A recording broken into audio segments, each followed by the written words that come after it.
ముందుగా మన oats banana స్మూతీకి ఏం కావాలో చూద్దాం. నేను 2 hours ముందే నేను ఓట్స్ని నానబెట్టుకున్నాను. అండ్ అలాగే చియా సీడ్స్ అవి కూడా. అండ్ నేను డేట్స్ ఇంకా పల్లీలు పట్టి తీసుకున్నాను. 2 బనానాస్ తీసుకున్నాను. ఇవన్నీ విడిగా వేసుకోవడానికి ఒక బౌల్ తీసుకున్నాను. ఆ బౌల్లో నేను మన డేట్స్ తీసుకున్నాం కదా, అవి కట్ చేసుకొని ఇంకా పల్లీలు పట్టి కూడా చిన్న పీసెస్ చేసుకున్నాను. ఆ 2 బనానాస్లో ఒక బనానా పీసెస్గా కట్ చేసి పెట్టుకున్నాను. అండ్ ఇప్పుడు ఒక జార్ తీసుకున్నాను, మిక్సీ జార్. ఆ మిక్సీ జార్లో నేను ముందుగానే 2 hours ముందు నానబెట్టుకున్న ఓట్స్ అయితే ఉన్నాయి కదా, ఆ ఓట్స్ని నేను దీంట్లో వేసేస్తున్నాను. మరి చాలామంది మిల్క్ యాడ్ చేసుకుంటారు, బట్ నాకు మిల్క్ నచ్చదు. సో నేను మిల్క్ యాడ్ చేసుకోవడం లేదు, అది మీ ఇష్టం. ఇంకో దాంట్లో బనానా వేసుకొని నేను మిక్సీ జార్లో పట్టేసుకున్నాను.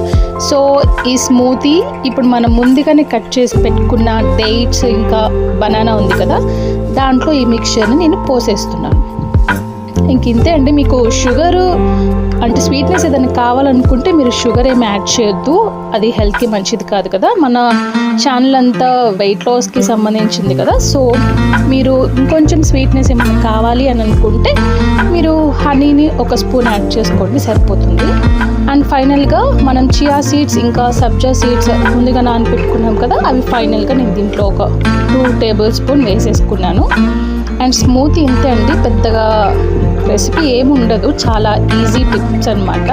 ఈ చిన్నవి మనం ఇట్లా ఫుడ్ తీసుకుంటే వెయిట్ లాస్కి త్వరగా వెయిట్ లాస్ అవ్వచ్చు. సో ఇలాగే చిన్నవి మనం డైలీ ఆయిల్ ఫుడ్స్ ఇంకా షుగర్ కంటెంట్ ఫుడ్స్ అనేవి మనం స్టాప్ చేసేసి ఇలా హెల్తీగా మనం కడుపు నిండా తినే చాలా రెసిపీస్ ఉన్నాయి. మన ఛానల్ని షేర్ చేయండి, లైక్ చేయండి, సబ్స్క్రైబ్ చేయండి. ఇలాంటి ఎన్నో రెసిపీస్ మన ఛానల్లో నేను